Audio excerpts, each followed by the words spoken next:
All right, folks, what is going on? This is episode 726 of the First and Frame Rate Show. I am VF Baller. Over here, we talk about Georgia Southern and Atlanta Falcons football. And a lot has changed within the last 24 hours.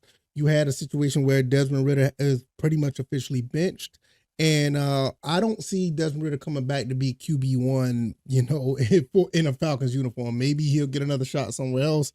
Maybe he'll bounce back. I don't know. But for this experiment, it's over. Coach Arthur Smith more likely will be retained for next season. I don't see them getting rid of him unless they lose like 3 in a row, which it's a possibility, but I don't think it will happen. I just don't. And I think owner Arthur Blank wants to keep him. And if he does, we're going to look at this scenario here. What happens with the quarterback situation? Do we go with a rookie? Do we go with a retread? Or maybe we get a quarterback that can rebound? So this is something that's I find pretty interesting. And we're going to talk about all 3 of these scenarios in this episode. So if this is your first time here, welcome. I could be found on YouTube and Rumble. I'm also on Anchor, Spotify, Apple, and Google Podcasts. You can catch the show every evening around 9 o'clock on the podcast avenues. The YouTube video, like I said, if you're watching it for the first time, it's usually up around the same time. And the one good thing about this, you could be your own program manager. You can listen to this show on any of these platforms that I just listed and just listen at your leisure. But I would highly appreciate you if you was to subscribe to the YouTube channel or the Rumble channel, or if you want to become a follower on any of the podcast platforms. I really would appreciate it. Things that don't really make it to the show, I talk about it on X at VF Baller, and also the website is firstandframerates.com. So hopefully you guys will support and help the show grow. I really would appreciate it. Let's just go ahead and get into this. What do the Falcons do next? I mean, there are 3 scenarios basically what you can do here. And if Coach Arthur Smith is going to be around, this is something that is really going to be the 3 options are really going to have to work out for him. And we're going to look at these options and see how they play for him and why he would do either one. The first one is one that's probably more popular than any of the 3 outside of the third one, but we're going to talk about the first one first. The rookie. Do we go with a rookie next year? Move up in the draft because we're probably going to be around 10, 8, maybe as high as 6 in the draft, depending on the next few games. Do we go up and get Jaden Daniels? Do we go get another quarterback of that caliber? Jaden Daniels was the Heisman Trophy winner. And I don't know if he was necessarily the best quarterback in college because there's been a lot of good quarterback play, but you absolutely can't go wrong with a Jaden Daniels. You just can't.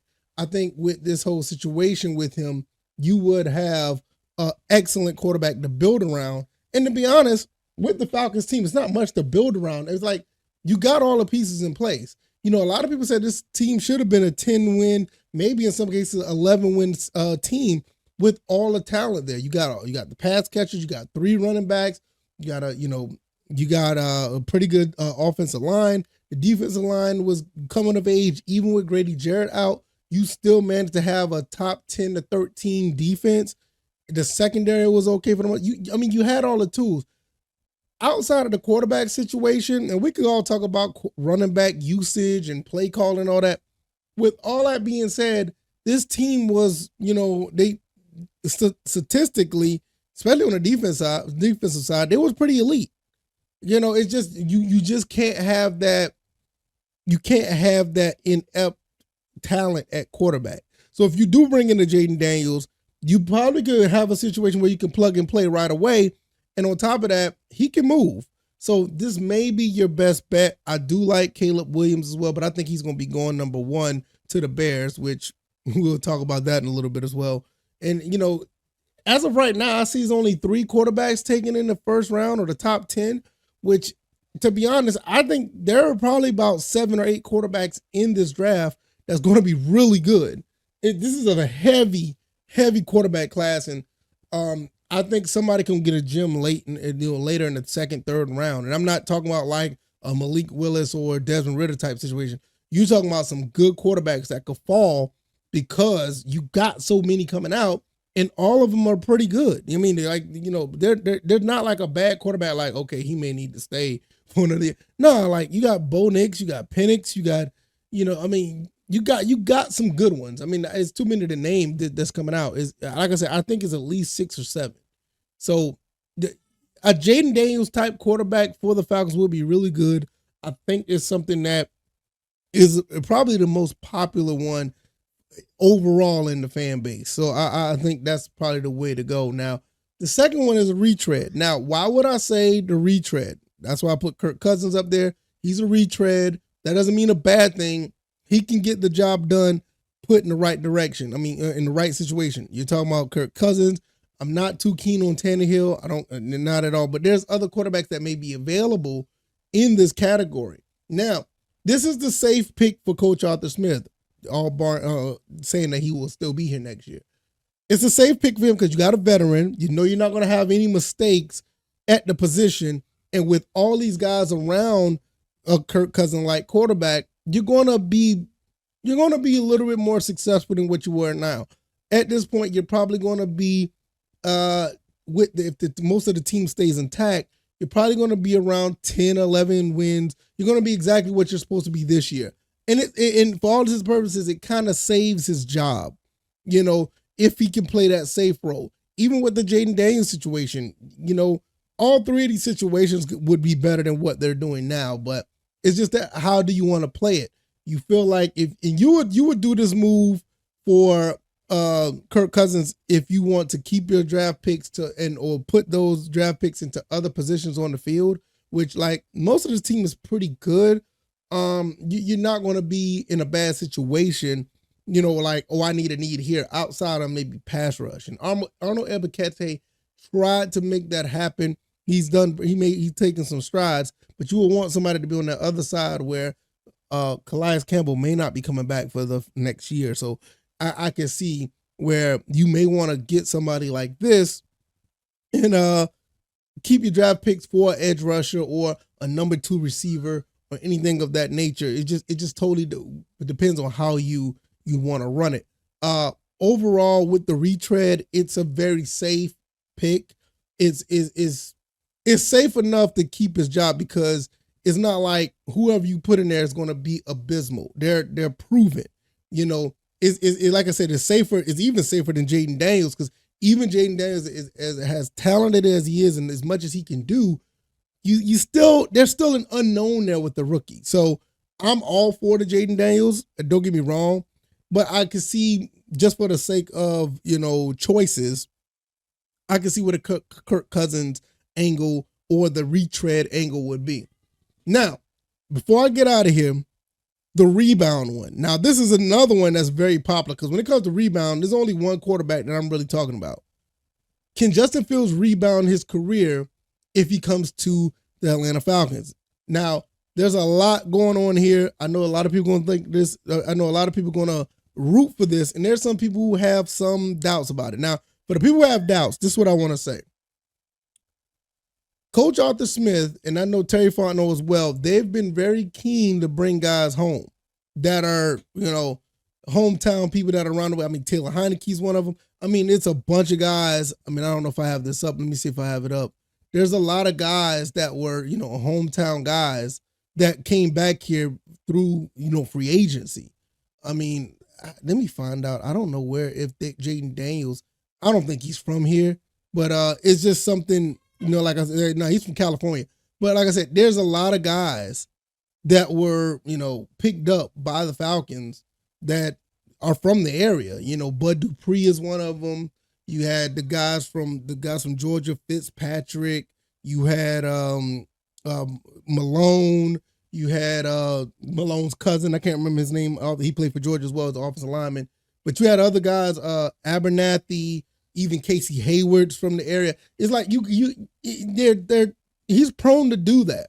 Now, I think the Chicago Bears are going to pick Caleb Williams. I think they're going to get him, or they're going to get a quarterback number 1 overall. Where does Justin Fields fit? I don't know. Do the Falcons trade for him? If they do, how bad of a move would this really be? Not just for the team, but for Arthur Smith. I will tell you this: you will get a good bit of this fan base excited. People will come to the games. They'll be just as excited as they were when the first part of the season came. And I saw, the stadium was, people were coming to the stadium to watch the games. It was really cool. That will get that side worked out. Also, I think Justin Fields works with his offense pretty well. He can move around. He's big. He's tall. He can't just move around. He's mobile. He can throw, and he had way more weapons than what he did in Chicago. Now, I can understand what some people say this is not a good idea because of what you got with Justin Fields. It's kind of almost like on the edge of retread, but you kind of know what you got with Justin Fields. Sometimes he's a turnover machine. He has his issues. You may have the same type of issues you had with Ritter, but I think a change of scenery would probably benefit Justin Fields. And I think from a fan service standpoint, which I know fan service don't win games, I get it. But if you want to ignite I'll put it like this. If you want to ignite the fan base and you could turn that to a dub, you're going to be, let me tell you something. You want to turn your image around Coach Arthur Smith and become a legend. And I know I'm talking crazy, so go ahead and put them in the comment section or hit me up on X and let me know how you feel. If you want to become a legend, you bring Justin Fields here and you get this team to just go deep in the playoffs. People will love you for the next 5 to 10 years. Now, if you could turn this run and make it into a Super Bowl run, which, like I said, the Falcons right now, if they had a competent quarterback, you look at the Dallas Cowboys, you look at the Philadelphia Eagles, if we were taking care of business and have to host a playoff game against one of those two teams, it might not be as bad as it looked right now. So this team is capable. I mean, the team has been capable of winning in some form or fashion for the past couple of years. You had Mariota and you had Desmond Ridder as your quarterback. And all of these games that we won or lost outside of maybe 2 or 3 were one-score games. So you mean to tell me any of these 3 quarterbacks that I got on the screen right here, you mean to tell me they couldn't make a difference? But like I said, if you want to be a legend, Coach Arthur Smith, you bring the Georgia native home and you make this team relevant for the next 5, 6, 7 years. Trust me, you will be regarded as one of the top coaches in the Falcons history. And that's not saying much, but you know what I'm saying? So all three is not a bad option. But I feel that at the end of the day, I will say this before I get out of here. What I think is going to happen, my gut feeling, what I think is going to happen. I think that the Falcons are going to try to reach out to the Bears. I think they're going to try to reach out to the Bears and at least talk about bringing Justin Fields here. Because I don't think they want to lose too many draft picks because I think Jaden Daniels is probably going to the top 6. We may be around that area, but if we win 1 or 2 of these games, that's going to tip the scale for us to be 10 to 13. So I feel like they may move. Even if they don't move up, or they may still try to inquire about him and keep your draft picks and try to build around Justin Fields. Because just imagine, you do that, you get an edge rusher, you mess around and get another receiver. With what you got already with the 2 running backs, I don't think CP is going to be here next year, honestly. You do that with the 2 running backs, Drake London, Kyle Pitts, another hot receiver, and you got the offensive line you have. You might want to get another offensive line here or there, but they're pretty good. They're intact line. You get that with this offense, and you already got a pretty decent defense. And like I said, you bring an edge rusher.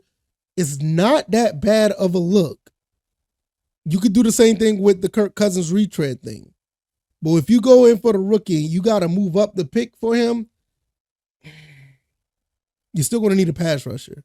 And I know how a lot of people feel about pass rushers outside of the first round. They're not really too keen on them. But, I mean, I'm okay with either one of these 3. But I think what's going to happen, I think they're going to try to give Justin Fields a swing. That's my gut feeling. Keep their draft picks and build around a Justin Fields instead of trying to, lose too much draft capital and try to make things happen. It's almost a balance between the two. It's a safe pick, but you're still kind of a work in progress. With Jaden Daniels, even though he has all the accolades, he's still a work in progress because he's a rookie. You know, it's not like C.J. Stroud is walking through the door just because Jaden Daniels is. You just don't know. But I'm all for it. But it's more of a higher risk than what I just said. And the safest pick is getting a retread here. But if you bring in a retread, you're probably going to draft a quarterback anyway. And then you're probably gonna have somebody sitting behind him for a year. So it's almost like the Matt Ryan episode all over again. So let me know what you guys think. I think the rebound, the Justin Fields thing is going to be a thing. What do you think? Which three would you pick? The rookie, the retread, or the rebound? I'm really interested to hear if you guys don't mind, and I really would appreciate it. So if you like the commentary, hit the like button, share this podcast, subscribe to the channel if you haven't already. Let me know what you guys think. Is one of the three an option for you? And if it is, which one? I can be found on YouTube and Rumble, also on Anchor, Spotify, Apple, and Google Podcasts. I'm also on X at VF Baller, and the website is firstandframerates.com. If you want to support the show, CashApp and PayPal links are below. And I will see you guys on the next one. All right, y'all. Y'all take it easy and y'all be blessed. Peace.